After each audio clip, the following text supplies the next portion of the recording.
ඔන්න මම අද ඔයාලට අරන් ආව ඉන්වර්ටර් එකක්. මොකද්ද මේ ඉන්වර්ටර් එක කියන්නේ සහ මේක පාවිච්චි කරන විදිය ගැන අපි වීඩියෝෙන් කතා කරමු.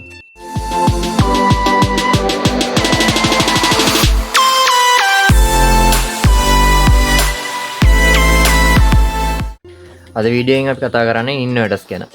මේ ටිකේ කට්ටියටම තියෙන ප්‍රශ්නේ තමයි පවර් කට් එක. පවර් කට් එකට විසඳුමක් විදිහට තමයි අද මම මේ වීඩියෝ එක ගේන්නේ. ඉන්වර්ටර් එක කියන්නේ මොකක්ද කියලා මම පොඩ්ඩක් පැහැදිලි කිරීමක් දෙන්නම් ඔයාලට. මේ ඉන්වර්ටර් එකකින් වෙන්නේ DC කරන්ට් එකක් AC කරන්ට් එකක් බවට පත් කරන එක. ඉතින් මම අද ඔයාලට අරන් ආවා වොට් 1000ක ඉන්වර්ටර් එකක්. අපි මේක අන්බොක්ස් කරලා බලමු. මේකේ තියෙන මොනවද සහ මේක වැඩ කරන විදිය ගැන. දැන් මේ ටිකේ අපිට පවර් ප්‍රශ්නෙත් එක්කන් මේ වගේ ඉන්වර්ටර්ස් පාවිච්චි කරන්න ගොඩක් කට්ටිය පෙළඹිලා තියෙනවා. වොට් 1000ක ඉන්වර්ටර් එකක් තියෙන්නේ මෙතන.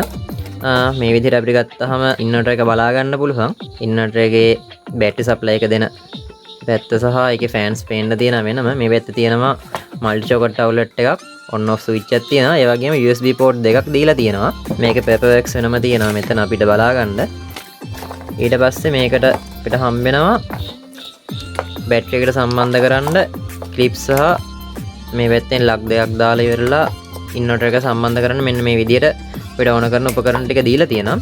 ඉතින් බලමු මේකේ මොනවද තියෙන්නේ සහ මේක වැඩ කරන්න විදිහ මේකේ තියෙන ප්‍රොටෙක්ෂන් ගැන අපි කතා කරමු. අපිට මෙන්න මේ විදිහට පේපර්ස් එක ගත්තාම මේ ඉන්වර්ටර් එක ඇවිල්ලා ඔයාලා දන්නවා ඉන්වර්ටර්ස් වල මේකේ හැදෙන සයින් ඒ කියන්නේ අපේ ගෙවල් වලට එන්නේ 230 පියෝ සයින් වේව් එකක් තමයි එන්නේ.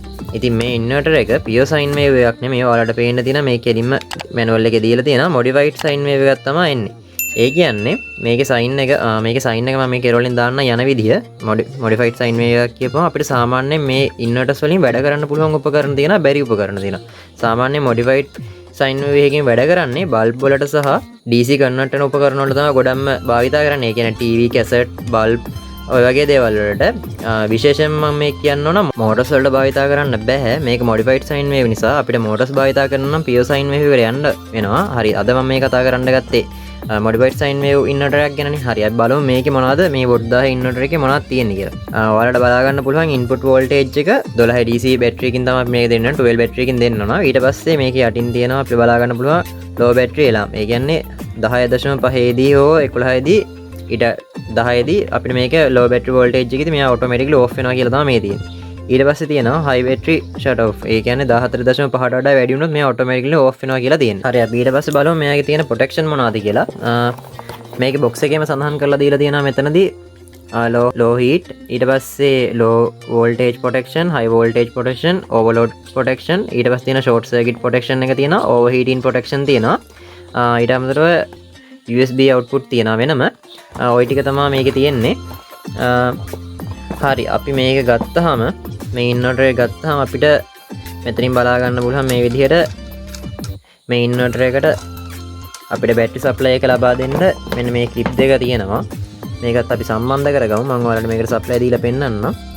ඒ වගේම වෝල්ටේජ් හරියටම 220 අවුට් කරනවාද කියලා අපිට AC වෝල්ටේජ් එක මේ විදිහට අපිට ටර්මිනල් වලට ලක් ටික සම්බන්ධ කරගන්න පුළුවන්.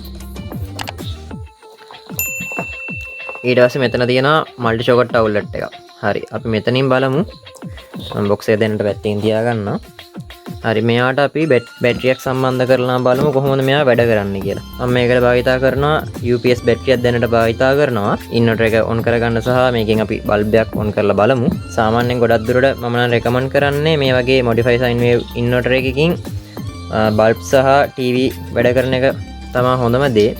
ඒ වගේම මෙයාට ඕන කරන අපි පාවිච්චි කරන දේ අනුව අපි තෝරගන්න ඕන වොට් ගාන. අපි වොට් ගාන හරියට තීරණය කරගන්න ඕන අපි පාවිච්චි කරන උපකරණත් අනුව. හරි මම මෙයාට පවර් ලබා දුන්නා. ඊට පස්සේ ඉන්වර්ටර් එකේ අපිට පේන්න තියෙනවා මෙතන ඔන් ඔෆ් ස්විච් එකක් තියෙනවා. හරි අපි ඔන් කරලා බලමු.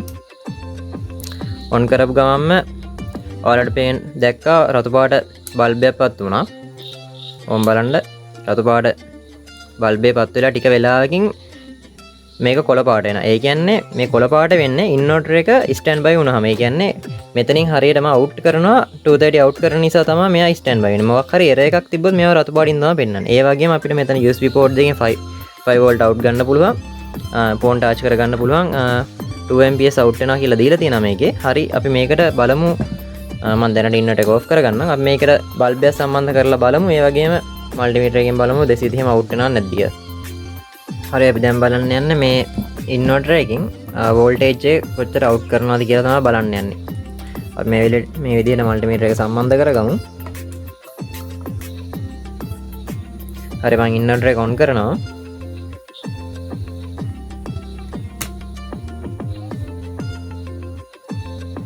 හරි ඔයාලට බලා ගන්න පුළුවන් ඉන්වර්ටර් එක ඔන් වෙනවත් එක්කම වෝල්ටේජ් එක පෙන්නනවා 199ක්. මේක සම්පූර්ණ ඉන්වර්ටර් එක fully automatic නිසා වෝල්ටේජ් එක හදනවා. ඒ කියන්නේ වෝල්ටේජ් එක හදනවා ඇති ලෝඩ් කරන ප්‍රමාණය අනුව වොට් 1000 නිසා ලොකු ලෝඩ් එකක් දාන්න බෑ මෙයාට.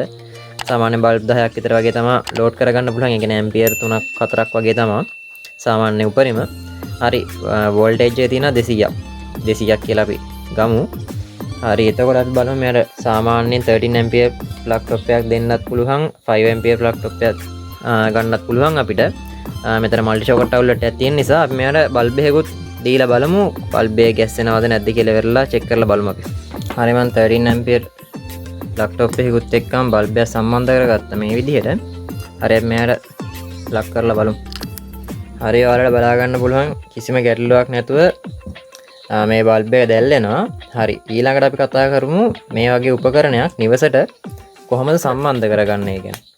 සාමාන්‍යයෙන් ඉන්වර්ටර් එකක් අපි පාවිච්චි කරද්දී විශේෂයෙන් සැලකිලිමත් වෙන්න ඕන CB ලයින් එක සහ මේ ඉන්වර්ටර් ලයින් එක කිසිම මොහොතකවත් එකට එකතු නොවි තියෙන විදිහට සම්බන්ධ කරගන්න. මම ගොඩක් දැකලා තියෙනවා වීඩියෝස් වල හිටන් දැකලා තියෙනවා මේ වගේ ප්ලග් ටොප් දෙයක් අරගෙන කොහේ හරි ෂොකට් ගෙදර තියෙන හෝ ආයතනයක තියෙන ෂොකට් අවුලට් එකකට දීලා මේන් ස්විච් එක ඕෆ් කරනවා. බැරි වෙලා හරි අමතක වෙලා මේන් ස්විච් එක CB සප්ලයි එන ඇවිල්ලා තියෙන වෙලාවක අමතක වෙලා මේන් ස්විච් එක ඔන් කරොත් මේ ඉන්වර්ටර් එක සහ බැටරි එකට ඩැමේජ් වෙන්න පුළුවන් නැක්ක පුපුරනවා. ඔය වගේ වැඩක් වෙනවා. අපිට ඒකට කරන්න පුළුවන් සාමාන්‍යයෙන් අපි චේන්ජ් ඕවර්ස් භාවිතා කරන මේ වගේ ඉන්වර්ටර් එකක් හෝ ජෙනරේටර් සම්බන්ධ කරගද්දී මේ විදිහට තියෙන චේන්ජ් ඕවර්ස් භාවිතා කරනවා. මම චේන්ජ් ඕවර්ස් ගැන වීඩියෝ එකක් කලින් දැම්මා. සම්පූර්ණ විස්තර මේ චේන්ජ් ඕවර්ස් වලින් වෙන්නේ මොනවද වෙන්නේ සහ මේව සම්බන්ධ කරගන්න විදිය ගැන මම උඩින් කාඩ් එකකුත් දාන්නම්. ඒක බලන්න චේන්ජ් ඕවර්ස් ගැන සම්පූර්ණ විස්තරයක් දැනගත්ත හැකි. මෙන්න මේ චේන්ජ් එකක් භාවිතා කරලා ඉවරලා ඔයාලා නිවසට මේ වගේ ඉන්වර්ටර් එකක් සම්බන්ධ කරගන්න නිවසට සම්බන්ධ කරගන්න පුළුවන් හොඳ විදිය මේ චේන්ජ් ඕවර් එකක් දාලා ඉවරලා සම්බන්ධ කරගන්න. හරි. ඊට පස්සේ අපි බලමු. හරි අපි ඉන්වර්ටර් එකක් නිවසට සම්බන්ධ කරා කියමුකෝ. දැන් අපි මෙතන අරන් තියෙන්නේ modify sine wave එක. එතකොට අපි සාමාන්‍ය distribution board එකට මේ ඉන්වර්ටර් චේන්ජ් ඕවර් එක දාලා ඉන්වර්ටර් එක සම්බන්ධ කරගන්නවා.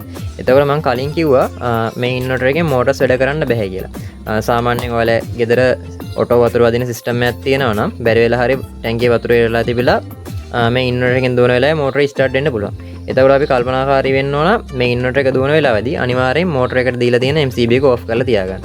ඔන්න ඔයගේ කාරණා මතක තියාගන්න ඕන මේ ඉන්වර්ටර් එක ගෙදරට සම්බන්ධ කරගද්දී. හරි ඉතින් මම හිතනවා මේ ඉන්වර්ටර් වොට් 1000ක ඉන්වර්ටර් එකක් තමයි අද මම ඔයාලට පෙන්නුවේ. මීට වඩා වැඩි ගණන් වල ඉන්වර්ටර්ස් තියෙනවා. ඔයාලා උමනාව අනුව මේක අපි ගන්න ඕන.